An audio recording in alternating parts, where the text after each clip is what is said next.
Hello and welcome to Byju's IAS. Let's take up the analysis of today's The Hindu newspaper by first looking at a few important editorials and columns. Let's begin by taking up this column from page number 6, in which the writer evaluates how the Indian judiciary has been selective when it comes to defending human liberty and how this selective application of laws could lead to the destruction of rule of law. See, the doctrine of rule of law is said to be the very foundation of a modern democracy. This concept traces back its origin to the ancient times and can be found in different forms in the European civilization and as well as in the Indian civilization. But however, in the modern world, the concept of rule of law was popularized by British constitutional theorist A.V. Dicey. In a broader sense, rule of law means that the law of the land is supreme over any individual. And it shall also mean that the law of the land shall not discriminate between individuals. So broadly, we can say that the doctrine of rule of law is based on two key principles. The first principle is that there shall be no arbitrariness in the law, and it shall not provide any discretion to the authorities while applying them to the individuals. This basically establishes the supremacy of law, and this provides for a government and a justice system that is driven by the law of the land and not on the basis of the individuals that they are dealing with. The doctrine of rule of law also includes the principle that there shall be equality before law, and every individual, whether they are rich or poor, or powerful or weak, the law of the land shall equally apply to them. So in a modern democracy, where the rule of law is expected to be upheld, liberty or human liberty is seen as a key constitutional principle. And in order to protect human liberty from the arbitrariness of the government or the judiciary, it is protected by the law of the land by enshrining it as a fundamental right within the Constitution. For example, in the Indian Constitution, under Article 22, protection has been provided to individuals against arrest and detention in certain cases. Following the same principle of human liberty, the justice system also provides for the provision of bail for those who are accused and arrested, and this is an expression of the humaneness of the justice system. So preventing the erosion of human liberty due to the arbitrariness and discretion of the government and the judiciary is one of the key purposes behind the establishment of rule of law through the Constitution. So in a country where rule of law exists, the law of the land is supreme over individual discretions, and there is no scope for arbitrariness or discretion. And this law of the land applies equally for every individual, and it also applies equally in equal circumstances. This application of rule of law doesn't change with time, it doesn't change from case to case, and it doesn't change from individual to individual. So when it comes to the erosion of human liberty by the government and the authorities, the judiciary is expected to be the first line of defense, as it can keep the authoritative powers of the state under check. It can defend the liberty of the individuals by relying upon fundamental rights and provisions of justice such as bail, and hence it becomes the primary responsibility of the judiciary to protect and defend human liberty, and its application will have to be uniform and equal as expected under the doctrine of rule of law. But if the judiciary is seen to be selectively defending human liberty on the basis of each case and on the basis of each individual, then it results in the deterioration and destruction of rule of law, which is the very foundation of a democratic state. The argument of the writer is that the Indian judiciary has of late been displaying selectivism in its defense of human liberty based on cases and individuals. The writer is listing out a few recent popular cases that makes the judiciary's selective approach apparent. For example, in a recent case related to television anchor Arnab Goswami, the Supreme Court was seen to be very forthcoming when it comes to defending human liberty, and the arrested anchor was immediately granted bail by the Supreme Court, and it went on to author a judgment that has been titled Human Liberty and the Role of Courts. In this case, the Supreme Court highlighted the importance of defending human liberty from the arbitrariness of the state, and it said that human liberty is a precious constitutional value, and the writ of liberty runs through the very fabric of the Constitution. It further added that criminal law should not become a weapon for the selective harassment of citizens, and hence, the courts being the first line of defense, they have a responsibility to defend the liberty of the citizens and provide immediate remedy in the form of bail, because the deprivation of liberty even for a single day cannot be tolerated, as even one day is too many.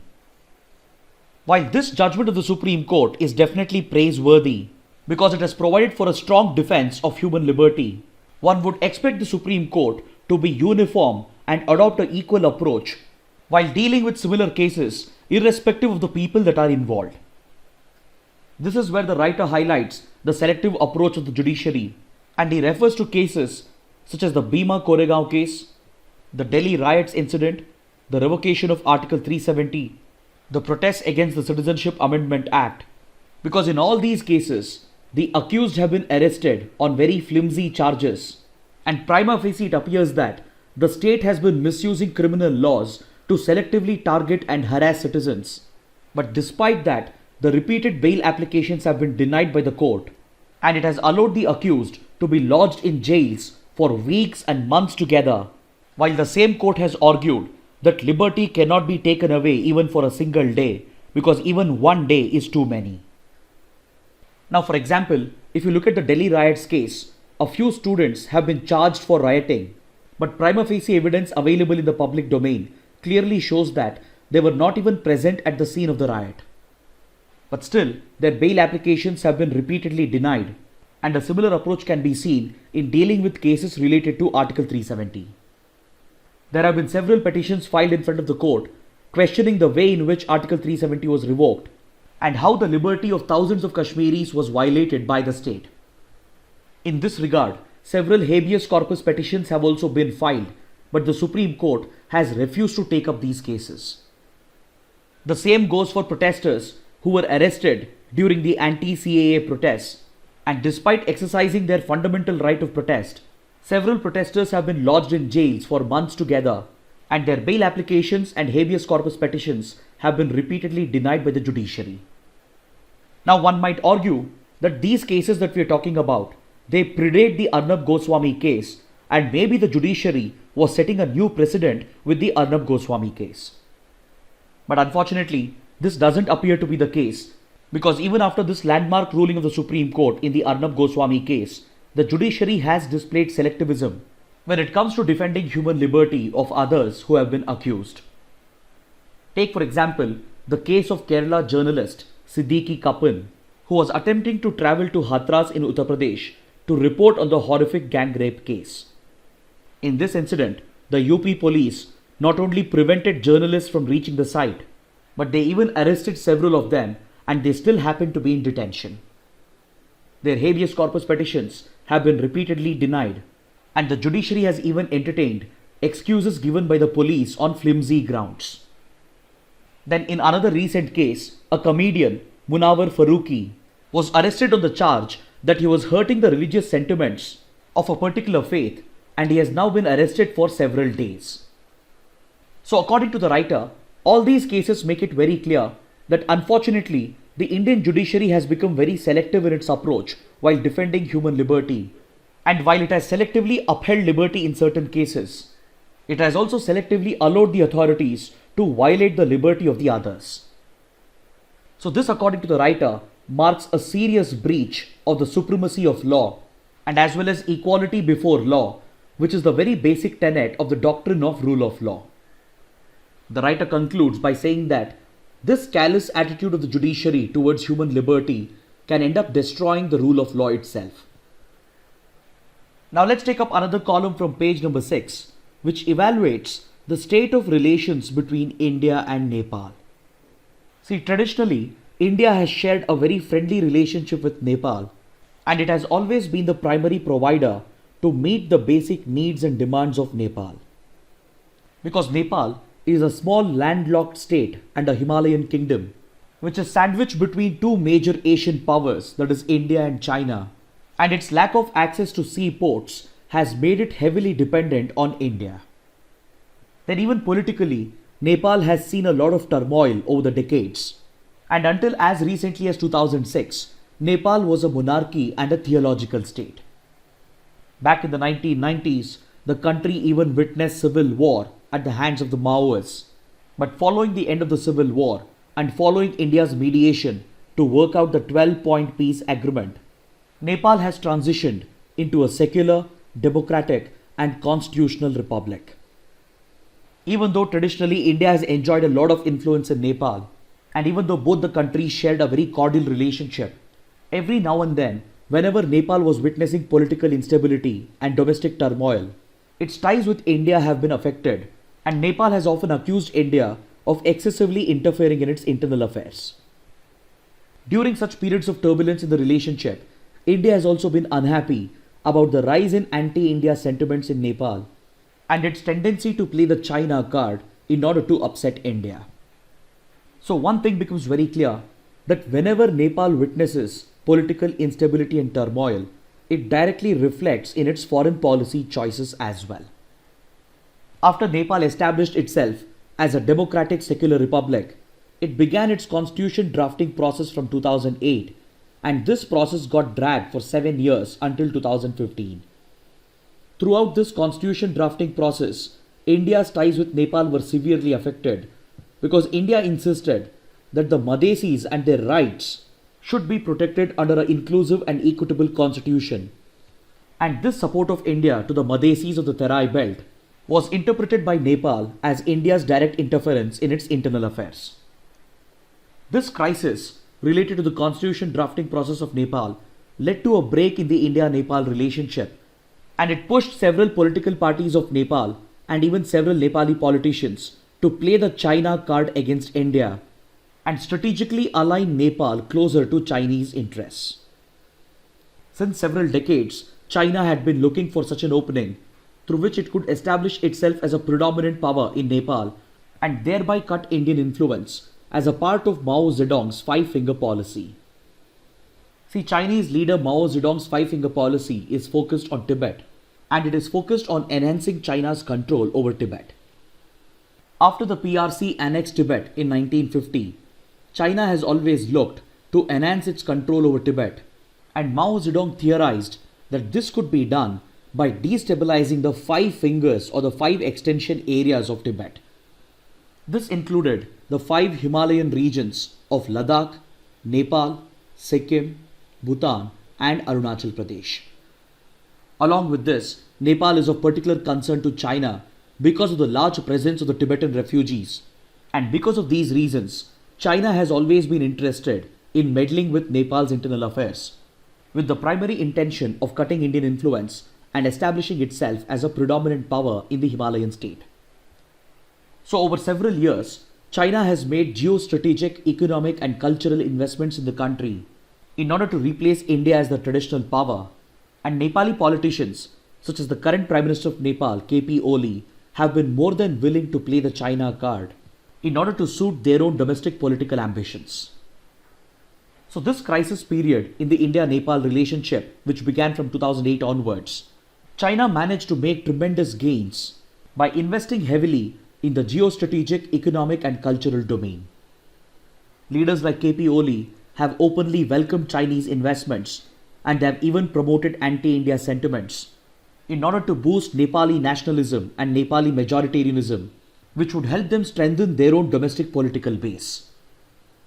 So for this reason, Nepal opted to join China's Belt and Road Initiative, and it has also been open to massive investments from China, even in strategic sectors such as communication, internet, etc. Apart from this, China has also been making massive investments with regard to connectivity projects that are set to be a part of the BRI project, and it is already looking to extend several strategic road and rail networks from Tibet to Nepal. Now, such Chinese projects not only threaten India's diplomatic influence in Nepal, but these projects also pose a strategic threat to India. Upon this, Nepal has even stepped up its defense and security relations with China, and it even conducts a joint military exercise known as Sagarmatha. Indian experts even tie the latest border tensions and dispute that arose under KP Oli with regard to the Kalapani and Susta dispute with the growing strategic closeness between Nepal and China. While all these developments over the last few years had left India extremely worried, a timely breakthrough has come in the form of a domestic political crisis that has hit the KP Oli government. The divisions created by KP Oli within the Communist Party of Nepal ended up weakening his own political position within the country, and recently, in order to consolidate his power, he even dissolved the Nepal's parliament, thereby plunging the country into an internal political crisis. It is being reported from the ground that the people of Nepal, particularly the masses, they have become disenchanted with his government and his rule, and they are particularly opposed to the excessive centralization and concentration of power in the hands of KP Oli, who is seen to be working in collusion with Nepal's president Bidya Devi Bhandari. Along with this, the masses of Nepal have become frustrated with the lack of development, and they blame the endemic corruption within the government for this. So this growing disenchantment of the people against the KP Oli government has led the Nepali masses, especially the nationalistic majority masses, and they have begun demanding Nepal's return to monarchy and a re-establishment of traditional forms of governance. Now such a transition is neither in India's interest nor in the interests of Nepali politicians and Nepal's political parties. So this realization amongst Nepal's political parties, and especially amongst Nepali politicians such as KP Oli, has forced the Nepali government to adopt a reset in its relations with India, and hence the writer argues that Nepal's internal political crisis always reflects in its foreign policy choices. A decade ago, when the crisis was with India, Nepal opted to play the China card and it started swinging in favor of China. But now that the country is again staring at a political crisis and China has limited ability to influence the developments, its foreign policy has again started to swing towards India. This transition in Nepal's foreign policy becomes very evident if you look at the constructive developments that took place at the latest meeting of the India-Nepal Joint Commission. Recently, Nepal's foreign minister travelled to India along with a delegation to hold the 6th meeting of the Joint Commission dialogue between India and Nepal. During these discussions, several key areas of cooperation were brought up, and let us discuss them one by one as it marks a reset of the India-Nepal relationship. First, the two sides discussed a few confidence-building measures in order to reduce the tensions between them as a result of the border dispute that was flared up by KP Oli. Following this, both the countries discussed cooperation with regard to tackling the COVID-19 pandemic, and during this discussion, Nepal has made a request to India to assist the country in its vaccination program by giving it access to the 2 vaccines that have been rolled out in India. Then, since Nepal is a landlocked country and since it lacks access to seaports, economically the country is very dependent on India, including even for basic essentials such as fuel, medicines, food security, etc. Hence, connectivity between India and Nepal is absolutely critical for the survival of Nepal's economy, and to facilitate this, India has always opened up its eastern ports to Nepal. Then, keeping in mind the close cultural and historical relations between India and Nepal and the close people-to-people relations, and by taking note of Nepal's economic dependency on India, both the countries have established a system of open borders since 1950 under the 1950 Treaty of Peace and Friendship. This has always facilitated the free flow of trade and people between the two sides, and during the latest Joint Commission meeting, several initiatives have been announced and several ongoing connectivity projects have been discussed. This includes petroleum pipeline projects such as the expansion of the Motihari Amelganj petroleum pipeline to Chitwan and the establishment of a new pipeline on the eastern side that connects India's Siliguri to Japa in Nepal. Then both the sides have also discussed several cross-border rail connectivity projects as well, including the upgradation of the first passenger railway line between India and Nepal that passes from Jayanagar to Kurta via Janakpur. They have even proposed a broad gauge railway line connecting Roxol in India with Kathmandu. Then, to facilitate the smooth flow of goods and people between the borders, both the countries are setting up ICPs or integrated checkposts. Recently, 2 such ICPs have been inaugurated at Birgunj and Biratnagar, and a third new ICP shall be inaugurated soon at Bhairava. Apart from this, the construction of another ICP at Nepal Gunj is currently going on, and the creation of such border infrastructure is expected to enable the smooth transit of goods and people between the two countries. Another key area of cooperation between India and Nepal is hydropower sector. Since Nepal is a Himalayan state, it has tremendous hydropower potential because of its perennial rivers and because of its young fold mountains that provide for deep gorges. Since several decades, India has made ambitious plans to exploit the hydropower potential of Nepal for the mutual benefit of both the sides.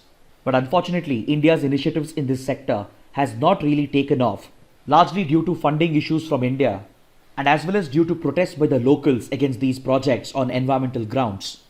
And these factors had prevented India from completing these proposed projects on time. But now both the countries have signed a new power agreement, and during the latest Joint Commission meeting, it has been proposed to construct a new joint hydropower project known as the Pancheshwar Multi-Purpose Project. Then with regard to soft power diplomacy, the two religions, that is Hinduism and Buddhism, represent a common cultural connect between the two sides.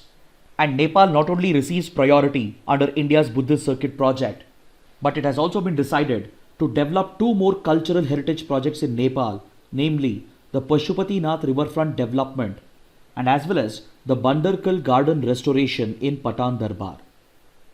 Then during the Joint Commission meeting, Nepal has even expressed support for India's permanent candidature at the UN Security Council.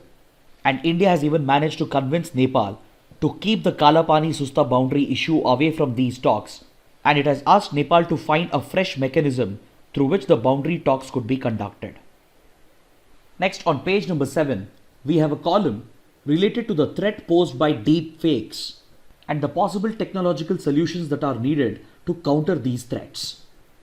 But just a couple of months ago, I have covered the same topic in complete detail on the 29th of October, so kindly go back and watch this video and go through the analysis once.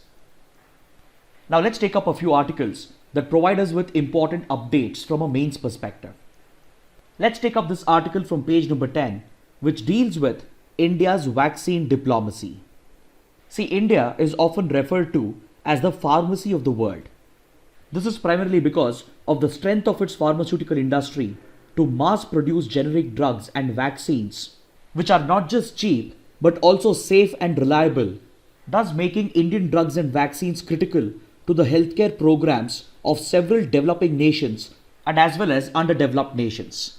In fact, this is an example of India's leadership role in promoting South-South cooperation by bringing the South countries together, that is the developing and underdeveloped countries together, by providing them with all kinds of assistance in order to enable the smaller countries to deal with their external and as well as internal challenges.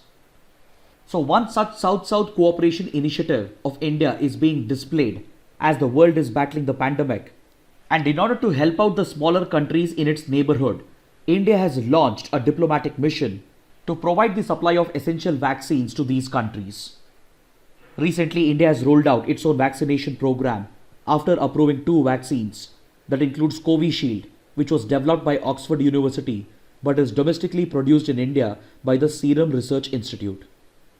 This also includes the indigenous vaccine, that is Covaxin, which has been developed by Hyderabad-based Bharat Biotech. Several small countries in and around India, they have already shown a lot of interest in these two vaccines that are domestically produced in India. And in order to fulfill their demands and help these smaller countries to battle the pandemic, India has launched Vaccine Maitri, through which it would be supplying these vaccines in large numbers to several neighboring countries in South Asia as a part of its Neighborhood First policy, and as well as to several countries in the Indian Ocean region as a part of its Sagar Doctrine. Under the Sagar Doctrine, that stands for Security and Growth for All in the region, India has the ambition of being seen as the net security provider for the IOR region. Under the Sagar Doctrine, the term security is not limited to maritime security and defense, but it also includes economic security and as well as assistance in disaster management. So under this initiative, India is gearing up to supply large volumes of vaccines to Bhutan, Bangladesh, Maldives, Nepal and Seychelles. Very soon, the supply of vaccines will also begin to Sri Lanka, Afghanistan and Mauritius as well. Now let's take up a few articles that are relevant for prelims. But before we proceed with the discussion, I would like to issue a clarification with regard to yesterday's discussion. Yesterday we spoke about the Indian star tortoise. Yesterday I had incorrectly mentioned that the Indian star tortoise has been listed as critically endangered on the IUCN Red List. We regret this error. Please note that the Indian star tortoise has been listed as vulnerable on the IUCN Red List. Now let's look at the first prelims related article. On page number 4, we have a couple of articles that is related to the Yamuna River and the excessive water pollution in this river. So this provides us an opportunity to talk about the geography of Yamuna River. See, the Yamuna is said to be the largest tributary of the Ganga River in India. It originates at the Yamunotri Glacier located on the Bandar Poonch Peak in Uttarakhand. This prominent river flows through the Indian states of Uttarakhand, Himachal Pradesh, Haryana, parts of Delhi and Uttar Pradesh. It eventually merges with the Ganga River at Triveni Sangam that is located near Prayagraj, which is also the site for the Holy Kumbh Mela. The major tributaries of the Yamuna include Tons, Chambal, Sindh, Ken and Betwa. As the Yamuna River flows down from the lower Himalayas into the Indo-Gangetic Plain, it brings in a lot of alluvial deposits and it creates a highly fertile region known as the Yamuna Ganga Doab. But the waters of the Yamuna River has been heavily polluted mainly because of industrial pollution, agricultural pollution and as well as because of the release of untreated sewage and municipal waste. Next, on page number 8, we have an article that makes a reference to the Special Tiger Protection Force, which has helped in rescuing an elephant at the Nugu Reservoir in Karnataka. See, in 2008, the Government of India announced the establishment of the Special Tiger Protection Force in order to protect the tiger population in the country as it was severely threatened by incidents of hunting and poaching. So according to this decision of the Government of India, the NTCA, the National Tiger Conservation Authority, which is responsible for implementing Project Tiger, came out with an advisory in 2009-2010 directing the state governments, especially the tiger states which have tiger reserves, to recruit and train special police personnel for patrolling the tiger reserves in order to safeguard the tigers against hunting and poaching and also to protect the co-predators and the prey base in these tiger reserves and play a direct role in biodiversity conservation by protecting the tiger habitats. See, the NTCA is a statutory authority established under the Wildlife Protection Act of 1972 and it is responsible for implementing Project Tiger, which is a centrally sponsored scheme. As per this advisory, the NTCA set aside around 50 crore rupees to help out few states to raise arm and deploy their own special tiger force at the state level. And till date, several tiger states such as Karnataka, Maharashtra, Odisha, Assam, Rajasthan, etc., they have established the Special Tiger Protection Force. Then according to this article on page number 9, the government has notified the parliament that in the upcoming budget session, question hour will be reintroduced again because question hour had been earlier suspended during the monsoon session by citing the COVID-19 pandemic as an excuse.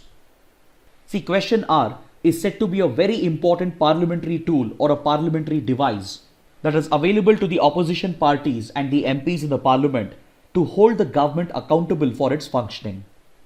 Usually the question hour is held during the first hour of every parliamentary sitting. But however, in the Rajya Sabha, it has been shifted to 11 am to 12 noon in 2014. So during this 1 hour, MPs are allowed to ask questions to the ministers directly and hold them accountable for the functioning of their respective ministries. This gives an opportunity to the MPs, who are the direct elected representatives of the people, to elicit information from the government and push the government to take suitable action on pressing issues. Ever since the broadcasting of question hour began in 1991, it has become a key parliamentary device and it has emerged as one of the most visible aspects of parliamentary functioning. During this hour, 3 kinds of questions can be asked: start questions, unstart questions and short notice questions. Then according to this article on page number 10, the Union Ministry of Culture has decided to designate the birth anniversary of Subhash Chandra Bose as Parakram Divas. This year marks the 125th birth anniversary of Subhash Chandra Bose, who played a key role in India's freedom struggle by mobilizing the Azad Hind Fauj. So, to pay tribute to his contributions to India's freedom struggle, the Ministry of Culture has decided to designate his birth anniversary as Parakram Divas. Now, let's take up a couple of mains practice questions. The first question: if the judiciary selectively neglects human liberty, then it would result in the destruction of rule of law. Discuss. The second question: India-Nepal relations have entered into a new phase of transition. Evaluate. Kindly write an answer to these questions and post your answers in the comment section below. This concludes our discussion for the day. Thanks for watching.